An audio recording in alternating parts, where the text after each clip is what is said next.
Krishna, everyone. Dear devotees, welcome back to the daily readings of Srila Prabhupāda's books, right here in the live studios in Hive, Anglo-Saxon Haven, just here in the southeast corner of England and close to the English Channel. We're going to get right into it today. We're a little bit late. Śrīmad-Bhāgavatam Mahima Stotram from Sri Krishna Lila Stava, verses 412 through 416 by Srila Sanatana Goswami, the most beautiful glorification of the Bhagavatam I think I've ever heard. One of them goes like this: Sarva Shastrabdi Piyusha Sarva Vedaika Satpala Sarva Siddhanta Ratnaja Sarva Lokaika Drikprada. O nectar from the ocean of all scriptures, singular fruit of all the Vedas, rich mine of the precious gems of all conclusive truths, you are the only giver of sight to all the worlds. Sarva Bhagavata Prana Śrīmad-Bhāgavata Prabho Kalidvan Dodita Ditya Sri Krishna Parivartita. O life air of all the Supreme Lord's devotees, O Master, Śrīmad-Bhāgavatam, you are the sun risen in the darkness of Kali. You are the exact image of Sri Krishna. Paramananda Pataya Prema Varshakshadayate Sarvada Sarvasevyaya Sri Krishnaya Namostume. I bow down to you, who are supremely blissful to read. Your every syllable pours down a flood of prema. You can always be served by everyone. You are Sri Krishna himself. Madeka Bando Matsangin Madguro Man Mahadana Man Nishtadaga Madbhagya Mad Ananda Namostute. My only friend, my constant companion, my spiritual master, my great wealth, my savior, my good fortune, my source of ecstasy, I bow down to you. Asadu saduta dayin atini chochatakara hanamunchagadachin mam premna rit kantayog spura. O bestower of saintliness to the unsaintly, O exalter of the most fallen, please never leave me. Always appear in my heart and my voice with pure love. Om Namo Bhagavate Vasudevaya. Om Namo Bhagavate Vasudevaya. Om Namo Bhagavate Vasudevaya. Okay, Krishna. He's in Hastinapur. The demon Śālva is attacking Dwarka with this fabulous mystic airship. Chapter 77, the deliverance of Śālva. After talking with his charioteer, the son of Dwarka, Pradyumna could understand the real circumstances. Therefore, he refreshed himself by washing his mouth and hands, and after arming himself properly with bows and arrows, he asked his charioteer to take him near the place where Śālva's commander-in-chief was standing. During the short absence of Pradyumna from the battlefield, Dhūman, Śālva's commander-in-chief, had been taking over the positions of the soldiers of the Yadu dynasty. Appearing on the battlefield, Pradyumna immediately stopped him and, smiling, shot 8 arrows at him. With 4 arrows, he killed Dhūman's 4 horses, and with one arrow, his chariot driver. With another arrow, he cut his bow in 2, and with another, he cut his flag to pieces, and with the last, he severed his head from his body. On the other fronts, heroes like Gada, Satyaki, and Samba were killing the soldiers of Śālva. The soldiers staying with Śālva in the airplane were also killed in the fighting, and they fell into the ocean. Each party began to strike the opposite party very severely in a fierce, dangerous battle that continued for 27 days without stopping. When the fight was going on in the city of Dwarka, Krishna was staying at Indraprastha with the Pandavas and King Yudhishthira. This fighting with Śālva took place after the Rajasuya Yajna had been performed by King Yudhishthira and after the killing of Shishupal. When Lord Krishna understood that there was great danger in the city of Dwarka, he took permission from the elder members of the Pandava family, especially from his aunt Kunti Devi, and started immediately for Dwarka. Lord Krishna began to think that while he was staying in Hastinapur with Balarama after the killing of Shishupal, Shishupal's men must have attacked Dwarka. On reaching Dwarka, Lord Krishna saw that the whole city was greatly endangered. He placed Balaramaji in a strategic position for the protection of the city, and he himself asked his charioteer, Dwaraka, to prepare to start. He said, Dwaraka, please immediately take me to where Śālva is staying. You may know that this Śālva is a very powerful, mysterious man. Don't fear him in the least. As soon as he got his orders from Lord Krishna, Dwaraka had him seated on the chariot and drove very quickly towards Śālva. The chariot of Lord Krishna was marked with the flag bearing the insignia of Garuda. And as soon as the soldiers and warriors of the Yadu dynasty saw the flag, they could understand that Lord Krishna was on the battlefield. By this time, almost all the soldiers of Śālva had been killed. But when Śālva saw that Krishna had come to the battlefield, he released a great, powerful weapon which flew through the sky with a roaring sound like a great meteor. It was so bright that the whole sky was lit up by its presence. But as soon as Lord Krishna appeared, he tore the great weapon into hundreds and thousands of pieces by releasing his own arrows. Lord Krishna struck Śālva with 16 arrows, and with showers of arrows he overpowered the airplane, just as the sun in a clear sky overpowers the whole sky by an unlimited number of molecules of sunshine. Śālva struck a severe blow to Krishna's left side, where the Lord carried his bow, Sharanga, and as a result, the Sharanga bow fell from Lord Krishna's hand.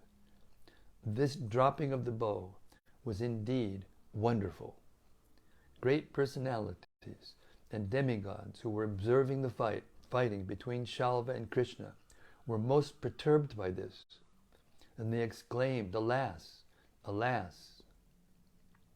Śālva thought that he had become victorious, and with the roaring sound, he addressed Lord Krishna as follows: "You rascal, Krishna, you kidnapped Rukmini forcibly even in our presence.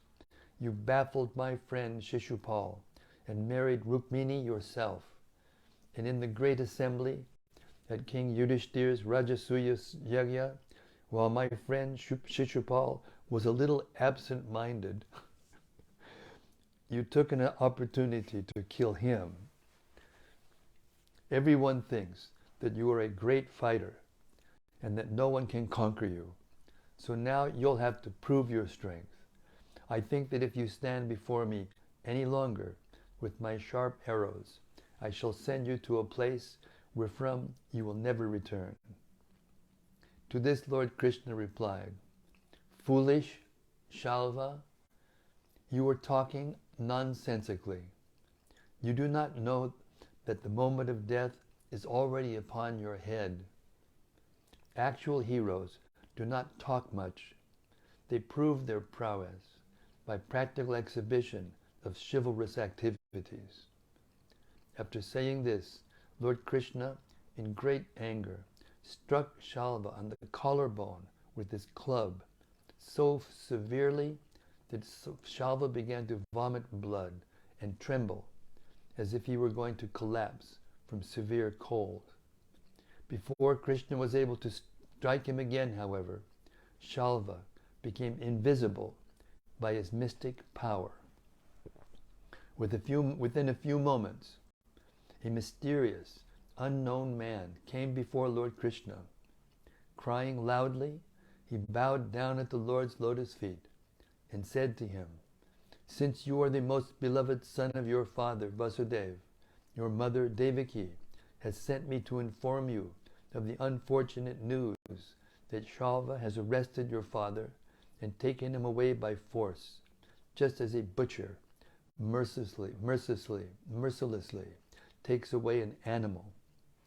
When Lord Krishna heard this unfortunate news from the unknown man, he at first became most perturbed, just like an ordinary human being.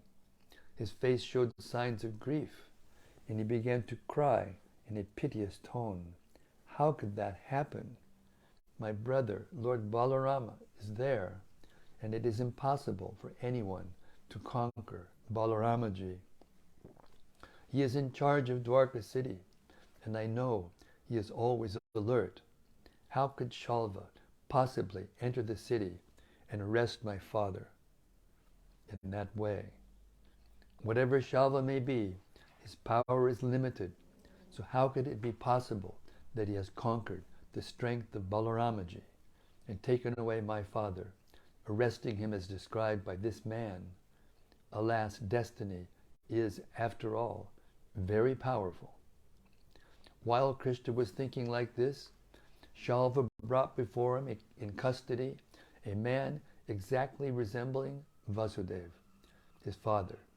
These were all creations of the mystic power of Śālva. Śālva addressed Krishna, "You rascal, Krishna, look, this is your father who has begotten you and by whose mercy you are still living. Now just see how I kill your father. If you have any strength, try to save him." The mystic juggler, Śālva, speaking in this way before Lord Krishna, immediately cut off the head of the false Vāsadeva. Then, without hesitation, he took away the dead body and got into his airplane. Lord Krishna is the self-sufficient, Supreme Personality of Godhead. Yet because he was playing the role of a human being, he became very depressed for a moment, as if he had actually lost his father.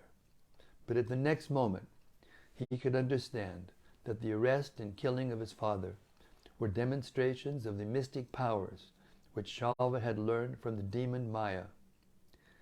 Coming to his right consciousness, he could see that there was no messenger and no head of his father, but that Śālva had left in his airplane, which was flying in the sky.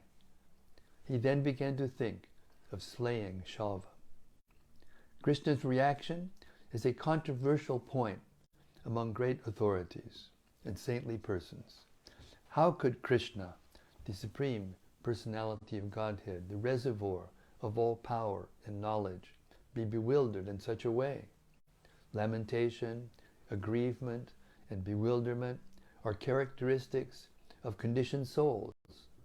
But how can such things affect the person of the Supreme, who is full of knowledge, power, and all opulence? Actually, it is not at all possible that Lord Krishna was misled by the mystic jugglery of Śālva. He was displaying his pastime in playing the role of a human being. Great saintly persons and sages who were engaged in the devotional service of the lotus feet of Lord Krishna, and who have thus achieved the greatest perfection of self-realization, have transcended the bewilderments of the bodily concept of life. Lord Krishna is the ultimate goal of life for such saintly persons. How then could Krishna have been bewildered by the mystic jugglery of Śālva? The conclusion is that Lord Krishna's bewilderment was another opulence of his supreme personality. When Śālva thought that Krishna had been bewildered by his mystic representations, he became encouraged and began to attack the Lord with greater strength and energy by showering volleys of arrows upon him. But the enthusiasm of Śālva can be compared to the speedy march of moths into a fire. Lord Krishna, by hurling his arrows with unfathomable strength, injured Śālva, whose armor, bow, and jeweled helmet all scattered in pieces. With a crashing blow from Krishna's club, Śālva's wonderful airplane burst into pieces and fell into the sea. Śālva was very careful, and instead of crashing with the airplane, he managed to jump onto the land. He again rushed toward Lord Krishna. When Śālva ran swiftly to attack Krishna with his club, Krishna cut off his hand, which fell to the ground with the club. Finally, deciding to kill him, the Lord took up his wonderful disc, which shone like the brilliant sun at the time of the dissolution of the material creation. When Lord Sri Krishna stood up with his disc to kill Śālva, he appeared just like a mountain with the red sun rising over it. Lord Krishna then cut off Śālva's head, and the head, with its earrings and helmet, fell to the ground. Śālva was thus killed in the same way that Vritrasura was killed by Indra, the king of heaven. When Śālva was killed, all the soldiers and followers cried, "Alas, alas!" While Śālva's men were thus crying, the demigods from the heavenly planets showered flowers on Krishna and announced the victory by beating drums and blowing bugles. At that very moment, other friends of Shishupal, such as Dantavakra, appeared on the scene to fight with Krishna and avenge the death of Shishupal and others. When Dantavakra appeared before Lord Krishna, he was extremely angry. Thus end the Bhaktivedanta purport of the 77th chapter of Krishna, the liberation, the deliverance of Śālva.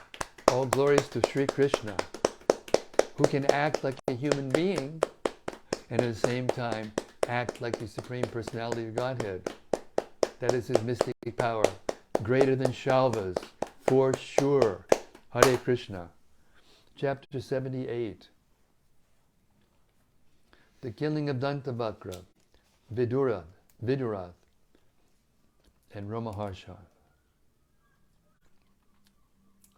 After the demise of Shishupal, Śālva, and Paundraka, a foolish demoniac king of the name Dantavakra wanted to kill Krishna to avenge the death of his friend, Śālva. He became so agitated that he appeared on the battlefield without the proper arms and ammunition, and without even a chariot. His only weapon was his great anger, which was red hot. He carried a club in his hand, but he was so powerful that when he moved, everyone felt the earth tremble. When Lord Krishna saw him approaching in a very heroic mood, he immediately got down from his chariot, for it was a rule of military etiquette that fighting should take place only between equals. Knowing that Dantavakra was alone and armed, and only with only a club, Lord Krishna responded similarly and prepared himself by taking his club in his hand. When Krishna appeared before him, Dantavakra's heroic march was immediately stopped, just as the great, furious waves of the ocean are stopped by the beach. At that time, Dantavakra, who was the king of Kurusha, stood firmly with his club and spoke to Lord Krishna as follows. It is a great pleasure and fortunate opportunity, Krishna, that we are seeing each other face to face. My dear Krishna, after all, you are my maternal cousin, and I should not kill you in this way, but unfortunately, you have committed a great mistake by killing my friend, Śālva. Moreover, you are not satisfied by killing my friend. I know that you want to kill me also. Because of your determination, I must kill you by tearing you to pieces with my club. Krishna, although you are my relative, you are foolish. You are our greatest enemy, so I must kill you today, just as a person removes a boil on his body by a surgical operation. I am always very much obliged to my friends, and I therefore consider myself indebted to my dear friend Śālva. I can liquidate my indebtedness to him. I can liquidate my indebtedness to him only by killing you. As the caretaker of an elephant tries to control the animal by striking it with his trident, Dantavakra tried to control Krishna simply by speaking strong words. After finishing his vituperation, he struck Krishna on the head with his club and made a roaring sound like a lion. But Krishna, although struck strongly by the club of Dantavakra, did not move even an inch, nor did he feel any pain. Taking his kaumodiki club and moving very skillfully, Krishna struck Dantavakra's chest so fiercely that Dantavakra's heart split in twain. As a result, Dantavakra began to vomit blood, his hair scattered, and he fell to the ground, spreading his hands and legs. Within only a few minutes, all that remained of Dantavakra was a dead body on the ground. After the death of Dantavakra, just at the time of Shishupal's death, after the death of Dantavakra, just as at the time of Shishupal's death, in the presence of all the persons standing there, a small particle of spiritual effulgence came out of the demon's body and very wonderfully merged into the body of Lord Krishna. Dantavakra had a brother named Vidūratha, who was overwhelmed with grief at Dantavakra's death. Out of grief and anger, Vidūratha was breathing very heavily, and just to avenge the death of his brother, he appeared before Lord Krishna with a sword and a shield in his hands. He wanted to kill Krishna immediately. When Lord Krishna understood that Vidūratha was looking for the opportunity to strike him with his sword, he employed his Sudarshan chakra, his razor-sharp disc, and without delay cut off Vidūratha's head with its helmet and earrings. In this way, after killing Śālva and destroying his wonderful airplane, and then killing Dantavakra and Vidūratha, Lord Krishna at last entered his city, Dwarka. It would not have been possible for anyone but Krishna to kill these great heroes, and therefore all the demigods from heaven and the human beings on the surface of the globe were glorifying him. Great sages and ascetics, the denizens of the Siddha and Gandharva planets, the denizens known as Vidyadharas, Vasuki, and the Mahanagas, the beautiful angels, the inhabitants of Pitriloka, the Yakshas, the Kinnaras, and the Charanas all showered flowers upon him very festively.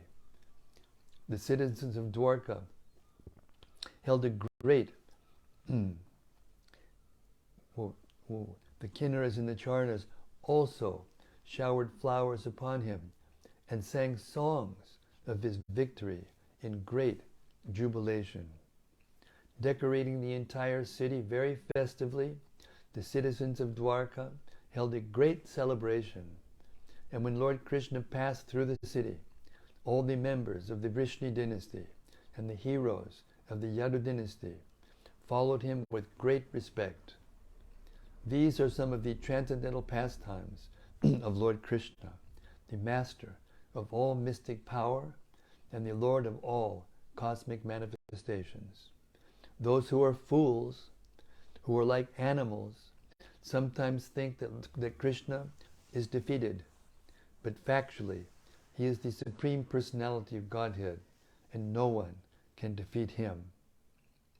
He always remains victorious over everyone. He alone is God, and all others are his subservient order carriers. Once upon a time, Lord Balarama heard that the arrangement was being made for a fight between the two rival parties in the Kuru dynasty, one headed by Duryodhana and the other by the Pandavas. He did not like the idea, and he tried to act as a mediator to stop the fighting. Finding it impossible and not wishing to take an active part on behalf of either party, he left Dwarka on the plea of visiting various holy places of pilgrimage. He first of all visited the place of pilgrimage known as Prabhas Kshetra. He took his bath there, and he pacified the local brahmanas and offered oblations to the demigods, pitas, great sages, and people in general, in accordance with Vedic ritualistic ceremonies. That is the Vedic method of visiting holy places.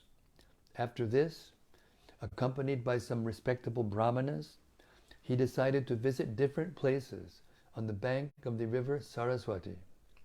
He gradually visited such places as Pritudaka, Bindusara, Tritakupa, Sudarshan Tirtha, Vishal Tirtha, Brahma Tirtha, and Chakra Tirtha.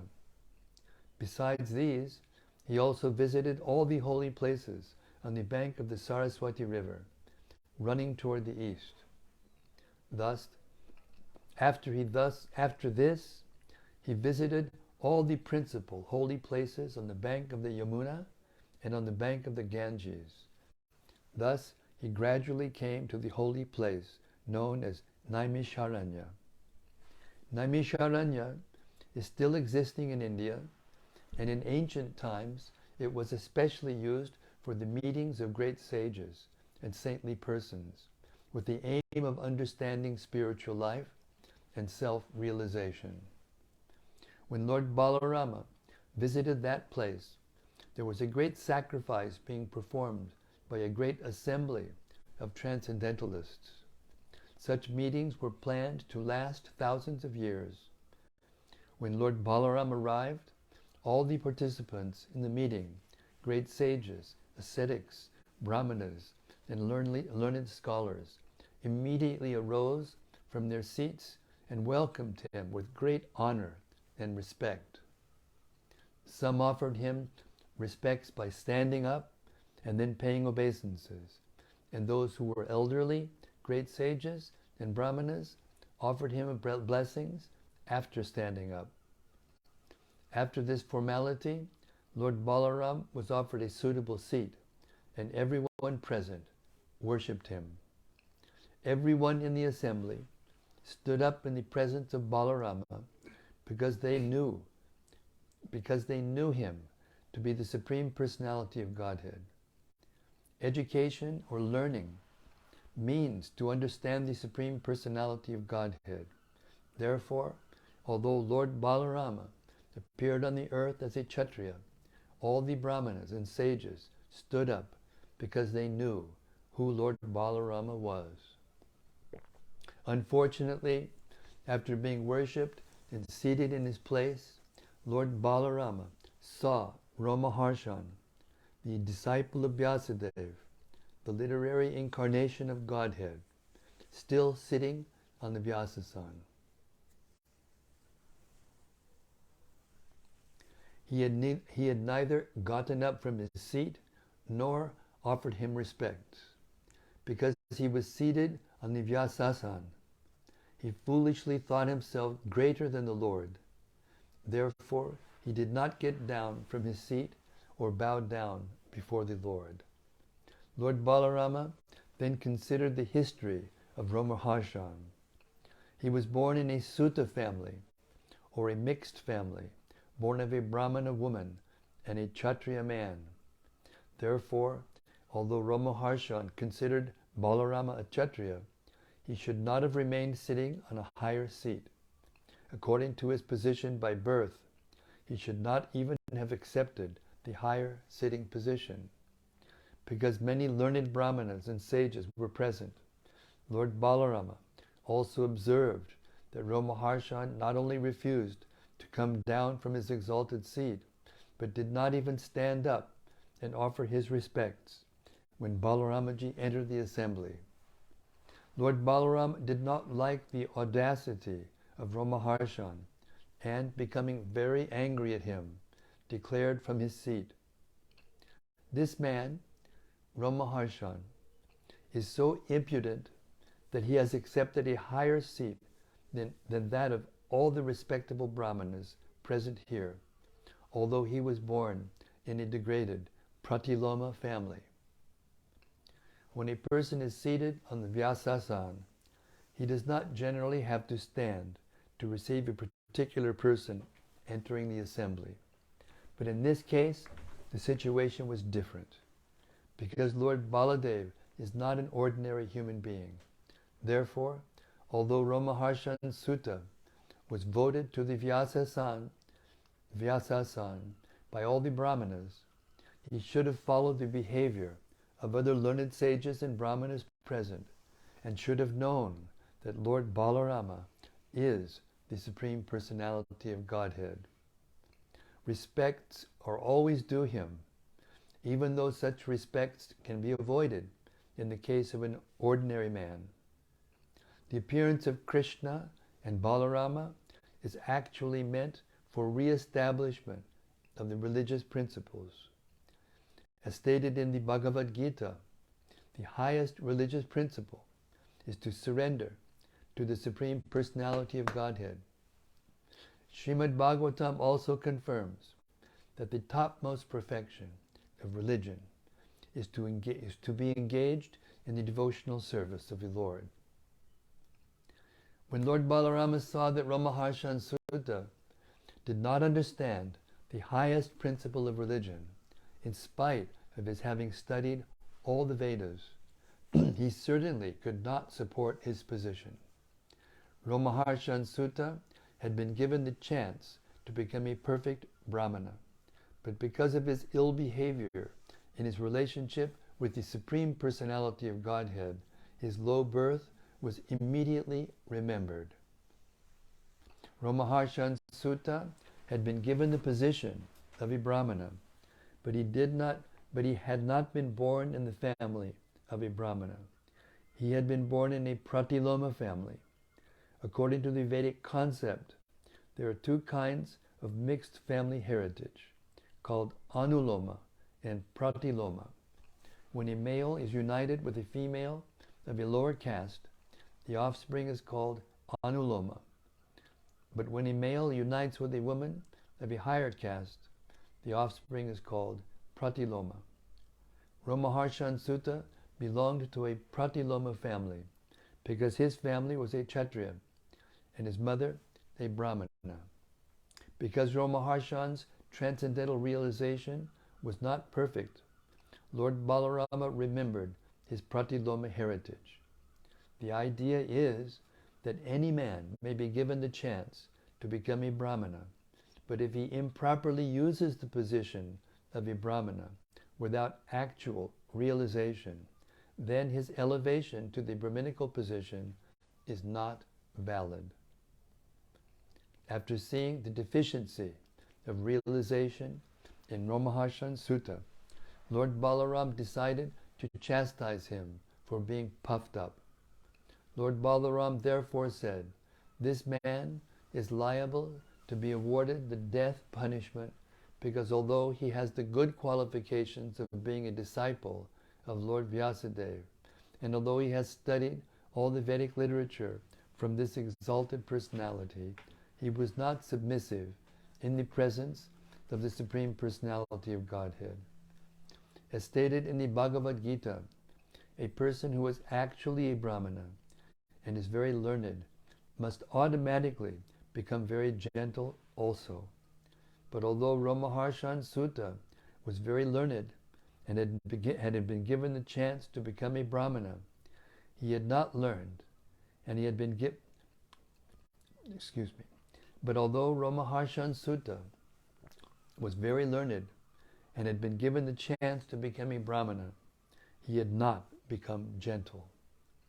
From this we can understand that one who was puffed up by material acquisitions cannot acquire the gentle behavior befitting a Brahmana. The learning of such a person is as good as a valuable jewel decorating the hood of a serpent. Despite the valuable jewel on the hood, a serpent is still a serpent and is as fearful as an ordinary serpent. If a person does not become meek and humble, all his studies of the Vedas and Puranas and his vast knowledge of the Shastras are simply outward dress, like the costume of a theatrical artist dancing on the stage. Lord Balarama considered, "I have appeared in order to chastise false persons who are internally impure but externally pose themselves as very learned and religious. My killing of such persons is proper to check them from further sinful activity." Lord Balarama had avoided taking part in the battle of Kurukshetra. Yet because of his position as an incarnation, the re-establishment of religious principles was his prime duty. Considering these points, he killed Romaharṣaṇa Sutta simply by striking him with a kusha straw, which was nothing but a blade of grass. If someone questions how Lord Balarama could kill Romaharṣaṇa Sutta simply by striking him with a blade of kusha grass, the answer is given in the Śrīmad-Bhāgavatam by the use of the word Prabhu, Master. The Lord's position is always transcendental, and because he is omnipotent, he can act as he likes, without being obliged to follow the material laws and principles.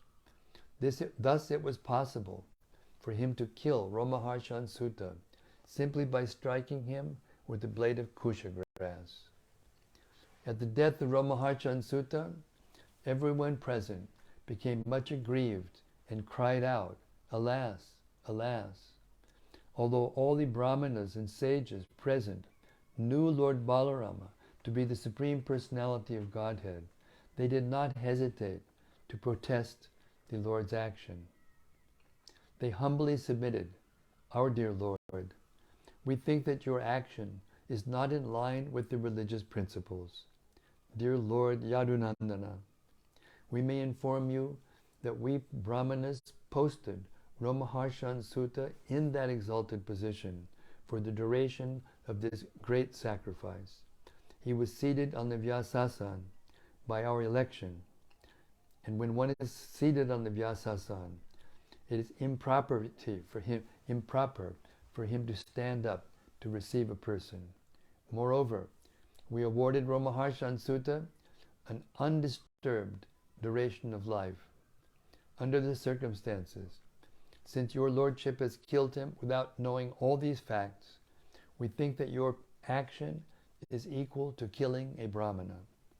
Dear Lord, deliverer of all fallen souls, we know for certain that you are the knower of all Vedic principles.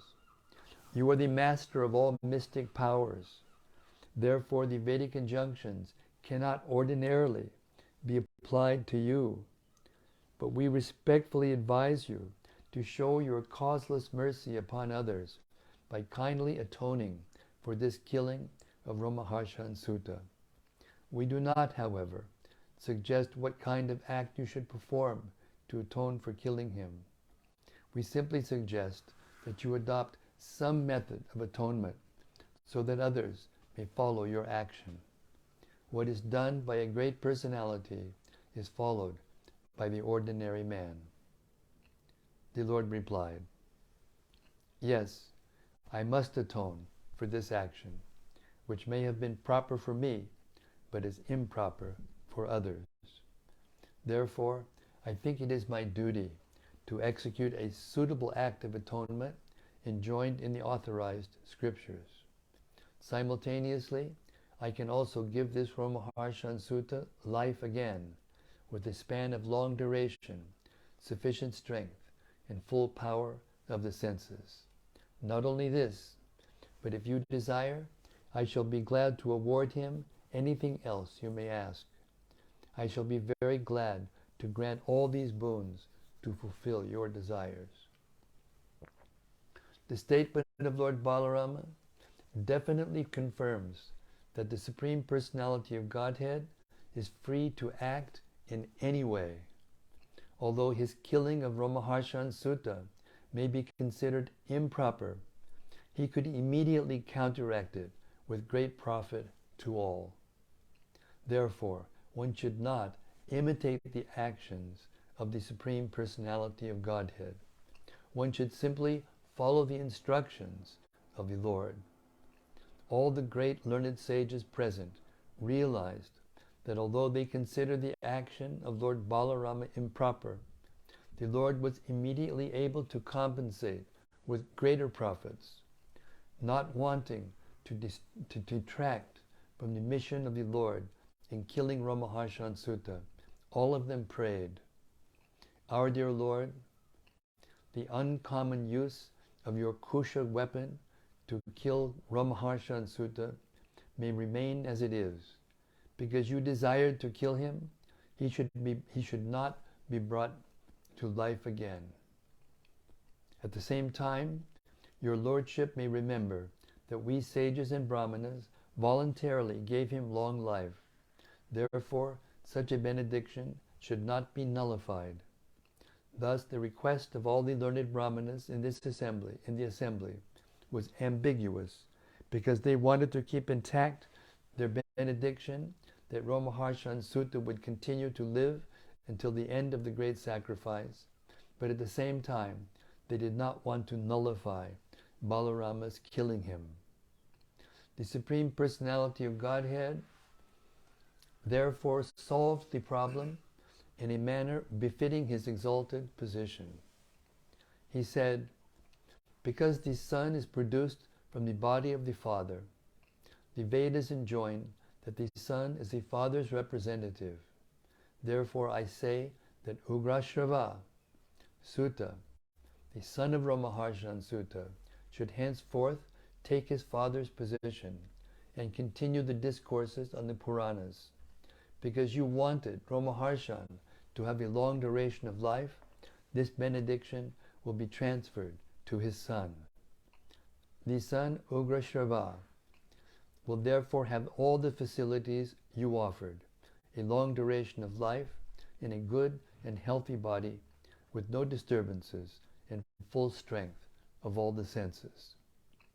Lord Balarama then implored all the sages and brahmanas that aside from the benediction offered to the son of Romaharṣaṇa, they should ask from him any other benediction, and he would be prepared to fulfill it immediately. The Lord thus placed himself in the position of an ordinary Kshatriya and informed the sages that he did not know in which way he could atone for his killing of Romaharṣaṇa, but whatever they would suggest, he would be glad to accept. The Brahmanas could understand the purpose of the Lord, and thus they suggested that he atone in a manner beneficial to them. They said, "Our dear Lord, there is a very powerful demon of the name Balvala. Balvala. He is the son of Ilvala, and he visits this sacred place of sacrifice every fortnight on the full moon and moonless days, and creates a great disturbance to the discharge of our duties in the sacrifice. O descendant of the Dashara family, we all request you to kill this demon. We think that if you kindly kill him, that will be your atonement on our behalf. The demon occasionally comes here and profusely throws upon us contaminated, impure things like pus, blood, stool, urine, and wine. He pollutes this sacred place by showering such filth upon us. After killing Balvala, you may continue touring all the sacred places of pilgrimage for 12 months, and in that way you will be completely freed from all contamination. That is our prescription." Thus ends the Bhaktivedanta purport of the 78th chapter of Krishna, the killing of Dantavakra, Vidūratha, and Romaharṣaṇa. All glories to Lord Balaram, the eternal establisher of religious principles, of the most subtle and the most gross. Hare Krishna. All glories to Ugrashrava Sutta, who was there when Shukadeva Goswami spoke the Śrīmad-Bhāgavatam. And at that point in the sacrifice, this is all Balaram's, and he knows everything, all his mercy. So Ugrashrava Sutta came in just at the time when it was time to read Śrīmad-Bhāgavatam. And all our acharyas describe that all the sages and great saintly persons who had assembled there, not all of them were pure devotees. Just as not all the sages that surrounded Shukadeva and Parikshit Maharaj were pure devotees. When it came time to give Parikshit Maharaj the final instruction, they disagreed. Not everyone could agree on what was the best for him to do. And therefore when Shukadeva came into the area exactly at that moment, they all fell down and paid obeisances. And he asked Shukadeva, and Śrīmad-Bhāgavatam was spoken for the first time.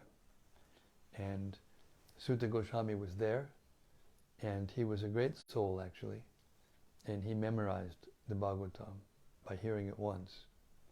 So he knew, Lord Balaram knew, and so he put, and it was after that speaking of the Bhagavatam that it became known all over India and the world.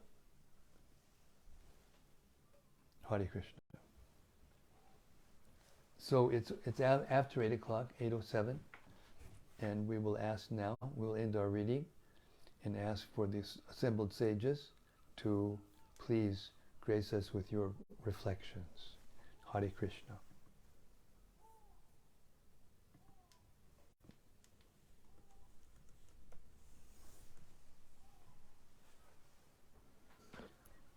Hare Krishna, Hare Krishna. Rati Manjari says, Jai Guru Maharaj. Hare Krishna, Rati Manjari, Devi Dasi, thank you for that Jai. Sudevi Dasi says, Hare Krishna Maharaj. Hare Krishna, Sudevi Dasi. Deva Dharana. Hey Deva Dharana, you're becoming one of the jewels of this assembly. Hare Krishna. Jai Maharaj, Hare Krishna. Please accept my humble obeisances. All glories to Śrīla Prabhupāda. Thank you unlimitedly for distributing this wondrous nectar. It is that. It is exactly that. Thank you for that reflection. And from Braj Balaba, Haribol Braj. he says, Hare Krishna Maharaj, please accept my humble obeisances, all glories to Śrīla Prabhupāda. Your service is so steady.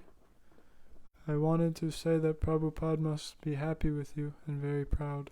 Thank you so much. That was the greatest blessing I've ever gotten.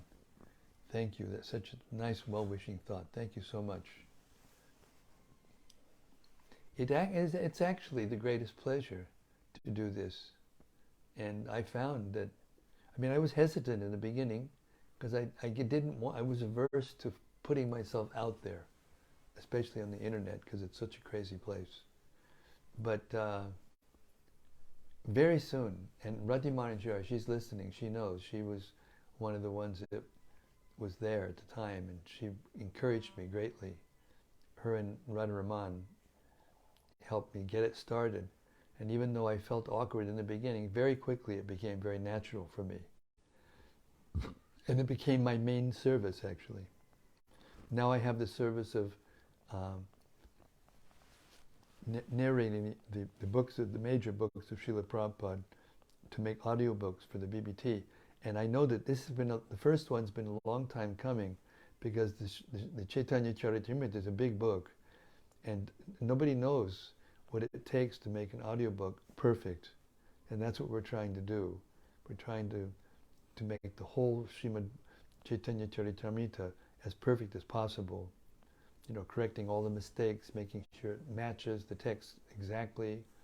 And then it's already been proof heard once, and now all the corrections have been made that we found during that first proof hearing.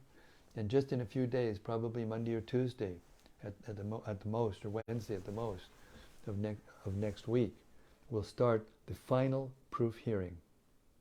And that will take about a month, and then it has to be mastered, meaning that all the recordings have to be put together and made similar in volume and quality. And after that's done, then it can be released.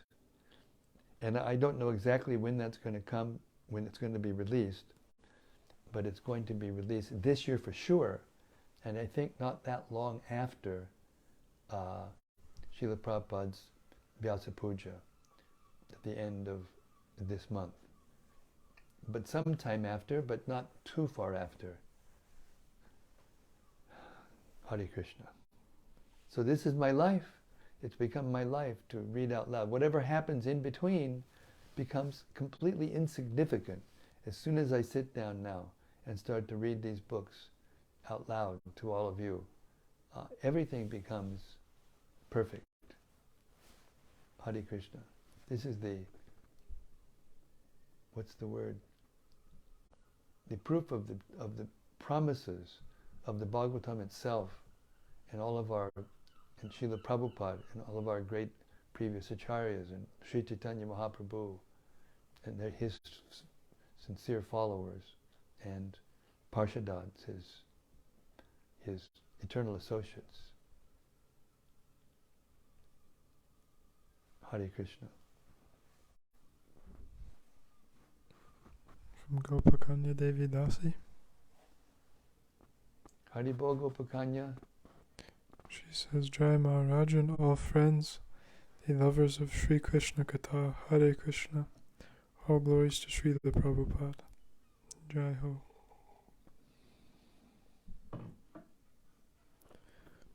And more from Braj Balaba. Haribol Braj. He says, I am curious about something. Is it possible to be in a pastime with Krishna where one is in his army during a battle? He seems to be the best leader of all time. Yeah, he is the best leader of all time. And yes, it is possible to have that service. It's pretty obvious, isn't it? All the times, when he comes out of Vrindavan and in his Prakat Leela, he never leaves Vrindavan ever in his original form or his Swayam Rupa. original form, source of all expansions and incarnations of God. He's the Godhead. He's therefore, Prabhupada coined this phrase, the Supreme Personality of Godhead. I think Bhaktivedanta Saraswati Thakur used that phrase, and therefore Prabhupada, followed so strictly in the footsteps of his spiritual master. And he used that phrase. So yes, anything is possible in Krishna's pastimes. We can't say for sure that every single soldier was in this position or that position in relationship with Krishna, but we can say that they became perfect. They were perfect. But especially family members of Krishna, they have to be exalted pure devotees, or eternal associates of Krishna. That's all I know. Hare Krishna. Last comment from Brajvalabha. He says, don't these demons ever learn? Krishna is steamrolling everyone, and still they try. Well, that's one of the qualities of a demon. They can't understand. They can't hear. They're, by nature, they're against Krishna, and by nature, they're proud and arrogant. We read the 16th chapter the other day, Abhay and I, of the divine and demoniac qualities, and it makes it very clear and very, explicit, the qualities of the Brahmanas. One of them is they don't know what to do and what not to do. They can't see what is true and what is not. Even though some of them follow the Vedic principles, they do it mechanically, as if the rule is the master. If you follow the principles as if they are the master, and not elevate oneself by the proper execution of pure devotional service to the point of attraction and attachment and eventually love for Krishna, then it can be the cause of fall down. It can be the cause of fall down. But whatever devotional service we do is permanent. It's never lost. And even if we do wrong things and can't go back to Godhead in this life, every bit of service that we render in this life is permanently recorded, and we start off next life at the same point we left off in last life. So in this way, devotional service is eternal, and so is the soul, and we have no reason to lament over anything. Because in the material world, as Prabhupada said very clearly, there's always some kind of upheaval. Always. Everyone. And Krishna is showing himself. All these upheavals that come just by him being the Supreme Personality of God. Of course, he's different than anyone else, and he came specifically on this mission to relieve the burden of the earth. You can see the quality of these demons, the big ones. They're big demons that came to the earth specifically to do this, to fight with the demigods and to try to kill God, because that is what is meant by a demon. So yes, the demons cannot take good advice. They cannot learn. Therefore in 16th chapter, Krishna says, therefore I throw them life after life into the lower species in degraded conditions to fulfill their desires. We came here with desire, because of desire, ichcha dvesha samutena dvandva mohena bharata, and we can similarly go back to the spiritual world to be with Krishna by changing our desire. But that desire has to be extremely strong, because Maya is very strong. Material nature is very strong. So the goal this hearing and chanting our rounds and trying to avoid offenses and serving in different ways by the results of the fruit of our activities, the Supreme Personality of Godhead and His mission in this world. And now that mission, as Prabhupada said in his verse-to-verse translation of the Bhagavatam, that the ISKCON movement is actually an incarnation of Krishna. That's right from Prabhupada's words. So the Krishna consciousness movement has come to reestablish the religious principles and pure devotional service, and to kill the demoniac spirit and mentality. Not physically killing, but through these books that Prabhupada wrote, that were so carefully produced by his disciples, edited so nicely. This is how you get there. Hare Krishna.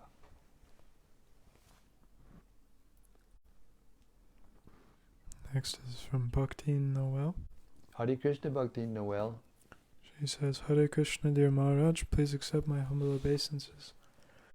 I appreciate in these pastimes the trials and transformations Krishna goes through to demonstrate to us that he is transcendental, mystical, and our ultimate protector. I am reminded we must do our part in devotional service, then he will protect us. Hearing this is very encouraging. Thanks for delivering the mail to us. All glories to Śrīla Prabhupāda. All glories to His Divine Grace, Śrīla Prabhupāda. Thank you very much. From Anandamurti Devi Dasi. Hare Krishna, Anandamurti. She says, Dear Guru Maharaj, please accept my respectful obeisances. All glories to Śrīla Prabhupāda. Jai, all glories to Śrīla Prabhupāda. Thank you so much for today's reading. All glories to the pastime of Lord Sri Krishna and Sri Balaram. Their action is always transcendental.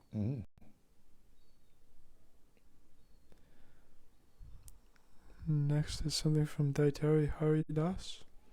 Daitari Haridas, Haribol. He says, Hare Krishna Maharaj, please accept my humble obeisances. All glories to Srila Prabhupada. I always found this Krishna's killing of Śālva pastime really interesting. This statement, it seems like Krishna allows Śālva to give him by far the biggest challenge of all the demons. Was Śālva actually more powerful than all the others? Yes.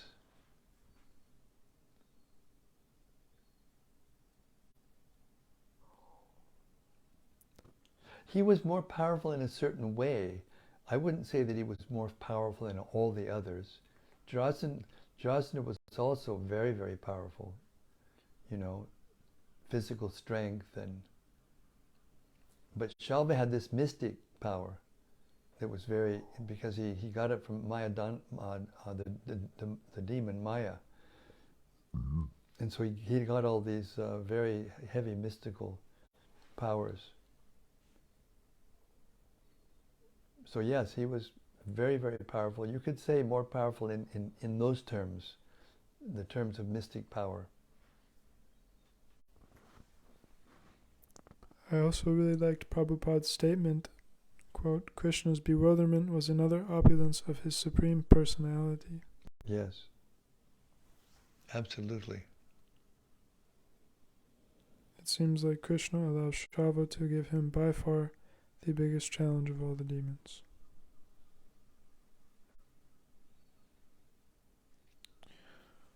From Rati Manjari. Haribo Rati Manjari.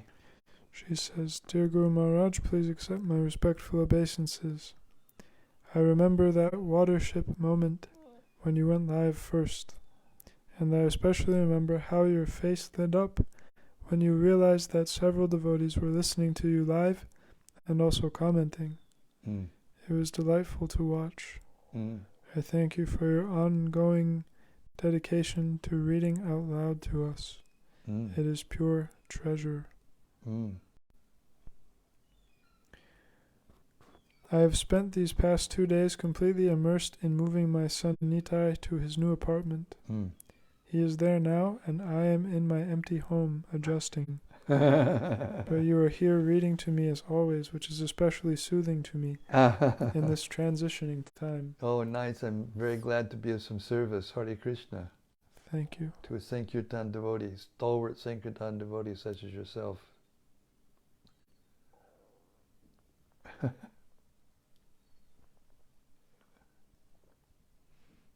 And then from Gauranga Gopal. Jai Gauranga Gopal. He says, Hare Krishna Maharaj, please accept my humble obeisances. Jai, glories to Prabhupada. Krishna book is the best.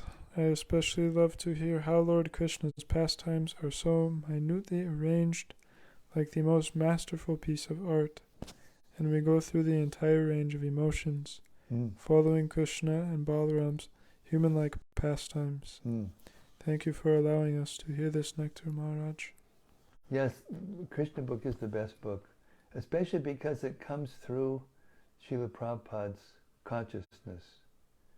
You know, I heard from Gopi Pranadana Prabhu that when Shukadev recited the Bhagavatam to Maharaj Parikshit, he recited every word. He didn't change one word, one syllable that he learned from Vyāsadeva. So, but even though he didn't change one word, it came out richer and more powerful and in every way better because it came through his lips. So yes,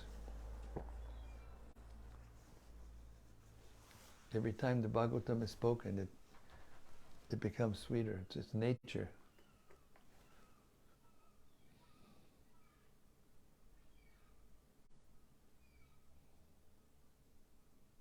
Mystic power of the Bhagavatam, Krishna, literary incarnation of Krishna, always increasing in beauty and strength and everything. Hare Krishna. Thank you very much for all those very wonderful reflections, and we thank you also, especially Rati Banjari, for your wonderful appreciation of what we're doing and your part that you played in. It was very wonderful. And I give you all my empathy for, all of a sudden having to stay alone again. But having been alone for a long time, I can tell you it can be very nice. It can be very nice. It can be more peaceful and more conducive to your ongoing increase of your bhajan for pleasing Prabhupada and Tamal Krishna Maharaj and all the Vaishnavas. So we wish you all good fortune and success. Haribol. Krishna, the Supreme Personality of Godhead, Ki Jai. Samaveda Bhaktivedanta Ki Jai. All glories to the assembled devotees. All glories to the hearers of the Śrīmad-Bhāgavatam. All of you that are there live, and all of you that are listening at another time because of scheduling and whatever, glories to you. As Krishnadas Kaviraj Goswami said, we take the dust of your feet on our head, we wash your feet and drink the water, sprinkle the water on our head, because the hearers of the Śrīmad-Bhāgavatam are glorious. Gaur Premanandi, Hari Hari Bo. See you tomorrow night, same place, same time, same topic, the ever-expanding, multifaceted, unlimitedly faceted pastimes of the Naralila, the human-like pastimes of Lord Krishna on this earth. Hare Krishna.